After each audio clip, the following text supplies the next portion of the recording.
सिवनी मध्य प्रदेश उप वनमंडल लखनादौन के अंतर्गत आज हम अनुभूति कैंप बंजारी वन परिक्षेत्र धुमा में दिनांक 25 जनवरी 2023 को बंजारी में उपस्थित है। वन मंडल अधिकारी वासु कनौजिया के निर्देशन में यह अनुभूति कार्यक्रम किया जा रहा है। कक्ष क्रमांक RF 612 धुमा सामान्य वन परिक्षेत्र में वन परिक्षेत्र अधिकारी सिद्धार्थ तिवारी है।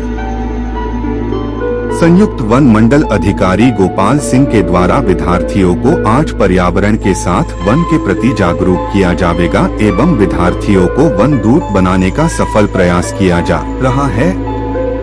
आज के मुख्य अतिथि अनुविभागीय अधिकारी लखनादौन से हिमांशु जैन है। इस अनुभूति कैंप में मास्टर ट्रेनर सुभाष तिवारी सेवानिवृत्त वन परिक्षेत्र अधिकारी के साथ साथ शिवानी बघेल ने जंगल के महत्व, जंगल पर आधारित जीवन और जैव विविधता से संबंधित विस्तृत जानकारी दी गई। विभागीय अमले के द्वारा जंगली जानवर की पहचान किस तरह की जाती है, कौन कौन से जानवर अपने बचाव और उपस्थिति में किस तरह की आवाज निकालते हैं, इससे अवगत कराया।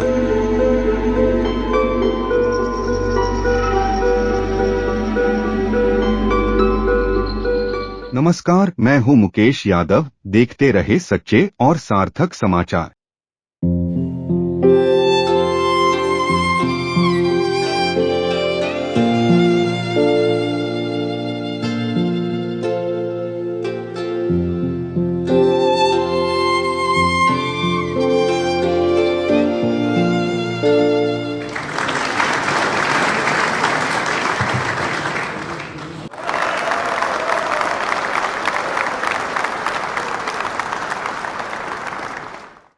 पूरे मध्य प्रदेश में सर जो स्कूली विद्यार्थी हैं 6वीं से लेकर 12वीं तक, इस एज ग्रुप के बच्चे बहुत जल्दी चीज़ों को सीखते हैं सर। तो पूरे मध्य प्रदेश में लगभग 1,20,000 बच्चों को जंगल से परिचय कराया जाता है सर। और इसमें कुछ बच्चे बड़े वॉलंटियर हो जाते हैं, उनको काफ़ी नॉलेज हो जाता है। ये ग्रीन पौधे हैं, तो ये एक वन विभाग के वॉलंटियर के तौर पे काम करते हैं। और यहाँ पे अनुभूति में ट्रेनिंग लेके बालाघाट में एक बच्ची ने, उसके फादर हिरन का शिकार करके ले आए था, तो उस बच्ची ने वन विभाग को फोन करके अपने ही फादर को पकड़वा दिया था। तो ये अनुभूति का जो है बहुत बड़ा प्रभाव है सर। मैं सर से निवेदन करता हूँ कि सर बहुत व्यस्त कार्यक्रम से अपना समय निकाल के आए हैं, अभी सर को कोर्ट में भी जाना है, तो मैं सर से निवेदन करता हूं कि 2 शब्द बच्चों को आशीर्वाद के रूप में। मुझे बहुत अच्छा लग रहा है कि मुझे एसडीओ साहब ने यहाँ पे अनुभूति प्रोग्राम में बुलाया है। काफ़ी बार व्यस्तता के कारण नहीं आ पाए थे, पर कल मुलाकात हुई तो एसडीओ साहब ने बोला, तो मैं आज सुबह ही आ गया। तो ज़्यादा अभी तो जानकारी इतनी मिली कि अनुभूति जो प्रोग्राम है वो फॉरेस्ट से परिचित करने के लिए है, पर सभी बच्चे यहाँ लोकल लखनादौन के ही हैं जी। ये इधर नागन देवरी और लखनादौन के। तो आपका जो राज्य है हमारा मध्य प्रदेश, इसकी एक खासियत है, इसकी सुंदरता। वो सुंदरता कहाँ से आती है? ये फॉरेस्ट से। जितना वन है, सबसे सुंदर राज्य अगर वन के मापदंड में अगर कहें तो वो मध्य प्रदेश है।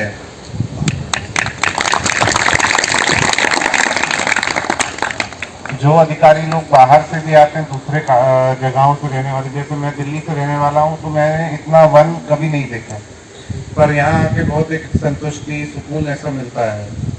तो जो भी लोग बाहर से आते हैं वो सब बहुत प्रसन्न होकर जाते हैं कि मध्य प्रदेश के पास इतनी ग्रीनरी, इतना वन है।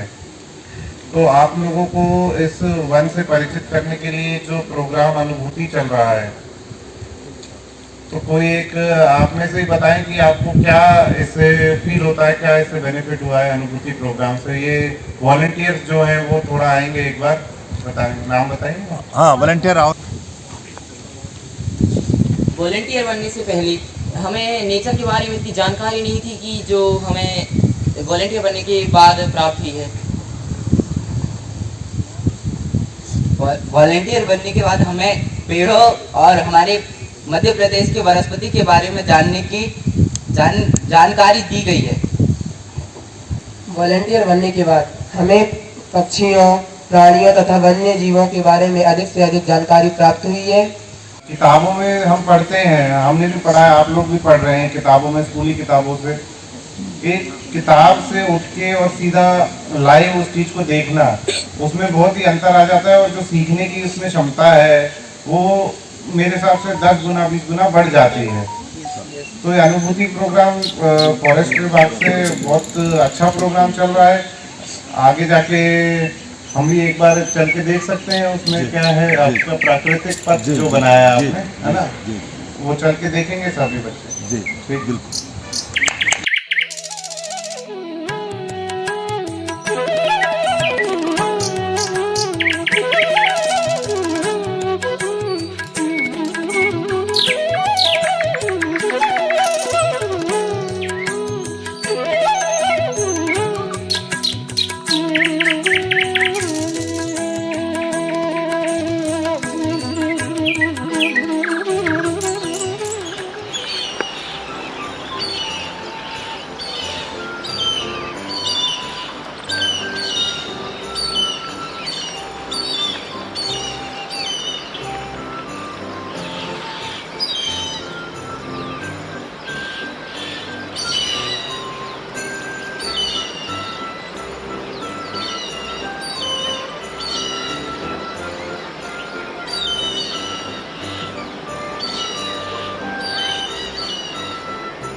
सभी यह कसम लेते हैं हम वन की रक्षा करेंगे।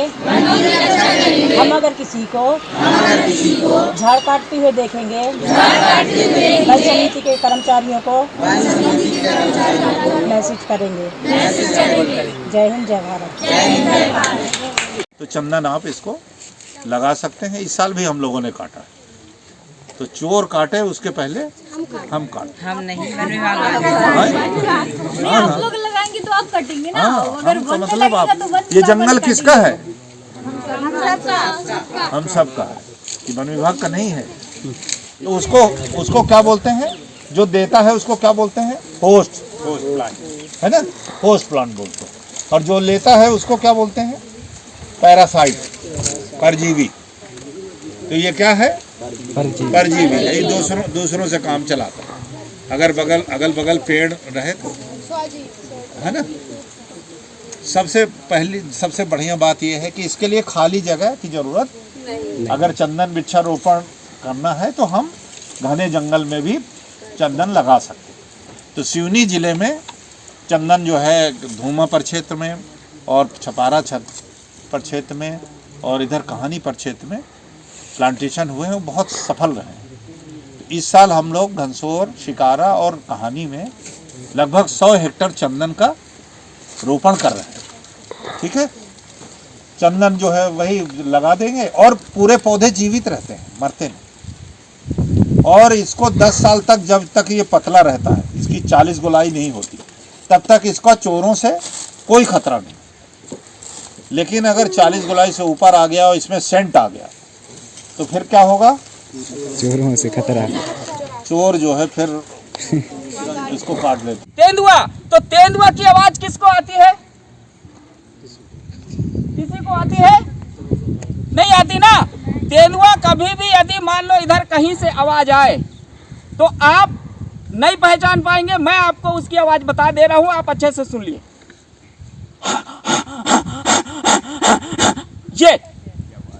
या सांबर को कहीं खतरा महसूस हुआ, बिल्कुल चौकन्ना होके मेरी तरफ देखिए, मेरे एक्शन। सांबर को यदि कहीं खतरा महसूस हुआ, वो पैर ऐसा उठाएगा और पैर उठाने के साथ में एक साथ आओ, आओ, आओ। वो ऐसे करके सांबर भी यही करता है, चीतल भी यही करता है और बंदर करता है कि नहीं करता? वनों की रक्षा करनी है। और ये कार्यक्रम भी सबसे बड़ा ये है कि फॉरेस्ट वाले तो जितना कर रहे हैं, तो उसके लिए गवर्नमेंट ने कुछ इस टाइप से कार्यक्रम को अरेंज करने के लिए वन विभाग के ऊपर सौंपा है, ताकि आप लोग जो बच्चे हैं भविष्य में इसको समझ पाए और वनों की रक्षा करें। ताली। देखिए बच्चों, मैं आपको एक ऐसी चीज बताऊंगा जो शायद आज के इस कार्यक्रम में किसी ने नहीं बताया है, और इतना परफेक्ट अनुभव बताऊंगा कि आपको पूरी जिंदगी भर याद रहेगा। चलिए, दो बच्चे उस तरफ मुंह करके बैठ जाए, फटाफट। दो बच्चे उस तरफ मुंह करो, आप दो बच्चे उस तरफ मुंह कर लो, आप दो बच्चे इस तरफ मुंह कर लो, आप दो बच्चे उस तरफ मुंह कर लो। कर लिया? कर लिया मुंह? अब आपने चारों दिशाएं कवर कर लिया। जंगल में वन प्राणी यदि बैठता है तो ऐसे ही बैठता है। कैसे बैठता है कि एक इस तरफ मुंह करके, एक इस तरफ मुंह करके, एक इस तरफ मुंह करके, एक इस तरफ मुंह करके, यदि कहीं से भी किसी भी दिशा से यदि खतरा महसूस हो तो वो देख करके दूसरे को बता देता है, अलार्म कॉल। पर इसमें भी एक साइंटिफिक बहुत बड़ा कारण है कि वो अलार्म कॉल दूसरे के लिए नहीं करता है, वो खुद डर के मारे ये काम करता है। ये बड़े वैज्ञानिकों ने इसे सिद्ध किया है। तो कौन से प्राणी ऐसा बैठते हैं? अब सामने मुंह कर लो आप सब। हैं एक ही तरफ मुंह करके कभी नहीं बैठते, क्योंकि उनको अपनी सुरक्षा खुद करनी है, दूसरा बचाने नहीं आएगा। तो आपको एक बहुत बड़ा टॉपिक है कि आपको अपनी सुरक्षा करनी है कि नहीं करनी है। जब वन्य प्राणी अपनी सुरक्षा खुद करता है तो हमको भी अपनी सुरक्षा करनी चाहिए कि नहीं करनी चाहिए? करनी चाहिए। तो चलिए ठीक है, मान लो इधर से बाघ आ रहा है, मैंने आपको पहले वहाँ भी बताया था, इधर से बाघ आ रहा है, आपका क्या दायित्व होगा? उसको छेड़ना नहीं है, चिल्लाना नहीं है, पत्थर नहीं मारना है, किसी भी कंडीशन में उसको देख करके नजरअंदाज करते हुए उसको उसका काम करने दीजिए। और आप कोई घाटा कोई हानि नहीं है। अच्छा, बाघ की आवाज किसको समझ में आती है? कौन है ऐसा जो बाघ की आवाज बता सकता है ना? तो बस बाघ भी ओम कहता है। गुर्राना, आवाज लगाना, दोनों अलग अलग चीजें हैं। यदि मैं ओम का उच्चारण करूं तो आप समझ लेना बाघ कहीं से आ गया। आप सारे लोग मेरे साथ बोलेंगे ओम ओम ओम, अच्छे से ओम। ये ऐसी आवाज आती है बाघ की, ठीक है? तो बाघ अपना राष्ट्रीय पशु है। चलिए उसके सम्मान में एक बार बजा दो।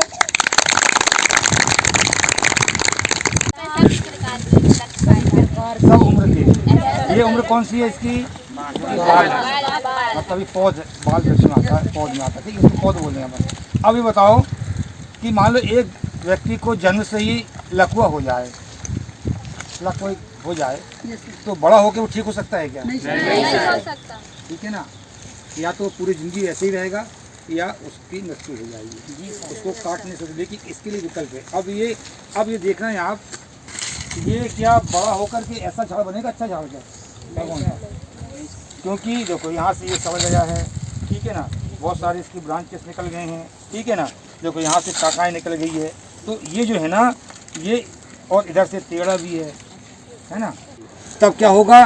इससे बहुत अच्छे पीके निकलेंगे, ठीक है ना, इससे बहुत अच्छे पीके निकलेंगे। और जब पीके बड़े होंगे, जैसे हमारे 4 पीके निकले, तो पहले हम 4 में से एक काट देंगे, फिर 3 बचेंगे, देख स्वस्थ कौन सा है, फिर एक और काट देंगे। जब बड़े हो गए देखेंगे दोनों अच्छा कौन है, एक को छोड़ देंगे। मतलब कोई किसी बात में कौन सी बताया मैंने? 6 रोटी वाली बताया, किसने बताया? 6 रोटी अगर एक आदमी खा जाए पुष्ट रहेगा, और 6 को 2 आदमी खा जाए कुछ कम रहेगा, और 6 को 6 लोग खाएंगे तो बस 6 दूर हैं। काटिए, अच्छे से बनाते हैं। कौन काटेगा? चलो आ जाइए। हाँ काटो। हाँ ये आप लोग सावधानी क्या है कि पैनी कुल्हाड़ी हो और इसका टूट फटे ना। अगर फट जाए तो क्या होगा? बरसात का पानी उसमें घुस जाएगा और वो पीके छोड़ना बंद। थोड़ा दूर हो जाओ। आप लोग गन्ना कैसे काटते हैं? कैसे काटते गन्ना ना? चलो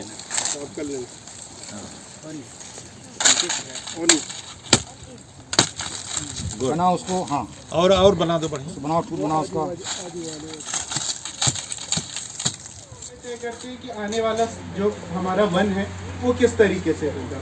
ठीक है। तो हमारी ये पहली जवाबदारी रहती है कि हम अच्छे से अच्छा बीज इकट्ठा करें और उससे अच्छे से अच्छे पौधे तैयार करें, उनको मानक आकार में लेके आए और फिर उसके बाद जो हमारे वन विहीन क्षेत्र हैं तो वहाँ पे हम उनका प्लांटेशन करें। अभी देखिए आपके सामने वो पीछे 2 पौधे रखे हुए हैं, ठीक है, एक छोटा पौधा है और एक बड़ा पौधा है, ठीक है। और ये छोटे पौधे को अगर मैं जंगल में ले जाके लगा दूंगा तो हो सकता है कोई भी मवेशी जो है वो उसकी ग्रेजिंग हाइट पे उसको खा लेगा, तो हमारे पौधे तैयार करने का कोई मतलब नहीं निकलेगा। फिर वो एक बड़ा पौधा रखा हुआ, तो बड़े पौधे में क्या फ़ायदा है कि हम बड़े पौधे लगाएंगे तो वो मवेशियों से भी बच जाएंगे, ठीक। अब दूसरी नर्सरी की आवश्यकता क्यों रहती है? दूसरा जो बिंदु सबसे महत्वपूर्ण है कि हम यहाँ पे ऐसी प्रजातियों का भी संरक्षण करते हैं जो ख़त्म होने वाली हैं। जैसे जो RET स्पीसीज़ के बारे में आप लोगों ने सुना होगा, रेयर एंडेंजर्ड और थ्रेटेंड स्पीसीज, जो मानवीय कारणों से क्या होते जा रही, ख़त्म होते जा रही है, ठीक है। जैसे आप लोगों ने बीजा के बारे में सुना होगा, बीजा की लकड़ी का उपयोग दवाई या पानी पीने के लिए उपयोग कर रहे हैं, शुगर। लेकिन क्या रहता है कि कई जो ये कथित तथ्य है जो इसका इस्तेमाल इसमें होता है, तो इनकी वजह से क्या हो रहा है कि अब हमारे जंगलों से बीजा के पेड़ खत्म होते जा रहे हैं।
नमस्कार, मैं हूं मुकेश यादव। देखते रहे सच्चे और सार्थक समाचार।